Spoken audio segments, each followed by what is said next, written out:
Hello, ഉച്ചയ്ക്കൊരു കുളിയൊക്കെ കഴിഞ്ഞിട്ട് ചോറൊക്കെ കഴിച്ചു. ചോറിൻ്റെ കൂടെ അച്ചാർ, മീൻ വറുത്തത്, പിന്നെ എന്തോ ഒരു കറി, തോരൻ ഒക്കെ ഉണ്ടായിരുന്നു. അതൊക്കെ കൂട്ടി നല്ലതായിട്ട് കഴിച്ചു കഴിഞ്ഞപ്പോൾ എനിക്ക് നല്ല ഉറക്കം വന്നു. അങ്ങനെ പോയി കിടന്ന് ഉറങ്ങി എഴുന്നേറ്റ് വന്നപ്പോൾ ഡ്രസ്സ് മാറിയിട്ടുണ്ട്. അതാണ് വേറെ ഡ്രസ്സൊക്കെ. അത് കഴിഞ്ഞ് ഞാൻ താഴത്തെ പണിയൊക്കെ നോക്കാൻ പോയി. പണി നോക്കാൻ പോയപ്പോൾ ലല്ലു അവിടെ ഭയങ്കര പെയിൻ്റടി. പിന്നെ ലല്ലുവിൻ്റെ പെയിൻ്റടിയൊക്കെ കണ്ട് കുറച്ച് നേരം നിന്നപ്പോൾ അവിടുത്തെ ചായയുടെ സമയം. അപ്പോൾ ഉണ്ണിക്കുട്ടനും എന്തൊക്കെയോ ജോലി ചെയ്തിട്ട് ഭയങ്കര തിരക്കായിട്ട് അവിടെ നിൽക്കുകയാണ്. അതിൻ്റെ ഇടയ്ക്കൂടെ ഞാൻ ചായ എടുത്ത് കുടിച്ചു.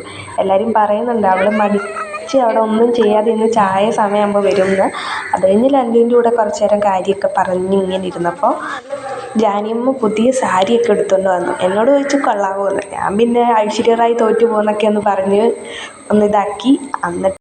അപ്പോഴേക്കും അമ്മ തുണിയൊക്കെ പറക്കാൻ പറഞ്ഞു. പിന്നെ എനിക്ക് ഒട്ടും മടിയില്ലാത്തതുകൊണ്ട് കുറച്ച് മടക്കി, പിന്നെ അവിടെ ഇവിടെ നടന്നു, പിന്നെയും കുറച്ച് മടക്കി, അവിടെ ഇവിടെയൊക്കെ നടന്ന് അങ്ങനെ തുണിയൊക്കെ പറക്കിക്കൊണ്ടിരുന്നതിനിടയ്ക്കാണ് അമ്മ വന്ന് കാര്യമൊക്കെ പറഞ്ഞുകൊണ്ടിരുന്നത്. പിന്നെ അമ്മയുടെ കൂടെ കുറേ കാര്യങ്ങളൊക്കെ പറഞ്ഞ് തുണിയൊക്കെ പെട്ടെന്ന് മടക്കി അമ്മ വന്നുകൊണ്ട്.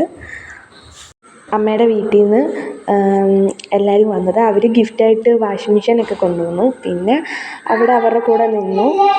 അങ്ങനെ ഇരുന്നാൽ പിന്നെ സൂര്യ വന്നു. പിന്നെ സൂര്യയുടെ കൂടെ കുറച്ച് നേരം ഇരുന്നിട്ട് വെളിയിലൊക്കെ പോയി. അവിടെ ഇങ്ങനെ ഒരു സാധനം കിട്ടിയിട്ടുണ്ടായിരുന്നു. അത് കണ്ടപ്പോൾ എനിക്ക് ആരെയൊക്കെയോ ഓർമ്മ വന്നു. എന്നിട്ട് വൈകിട്ടൊക്കെ ആയപ്പോഴത്തേനും എല്ലായിടത്തും കളർ ലൈറ്റൊക്കെ ഇട്ടു. അതൊക്കെ കാണാൻ നല്ല രസമുണ്ടായിരുന്നു. പിന്നെ അതൊക്കെ എങ്ങനെ ഉണ്ടെന്നൊക്കെ പോയി നോക്കി. നല്ല രസമൊക്കെ ഉണ്ടായിരുന്നു കാണാനായിട്ട്. അങ്ങനെ കുറേ നേരം അതൊക്കെ നോക്കി അതിൻ്റെ ഓരോ കാര്യങ്ങളൊക്കെ പറഞ്ഞ് നിന്നിട്ട് റോഡിലൊക്കെ പോയി നോക്കി.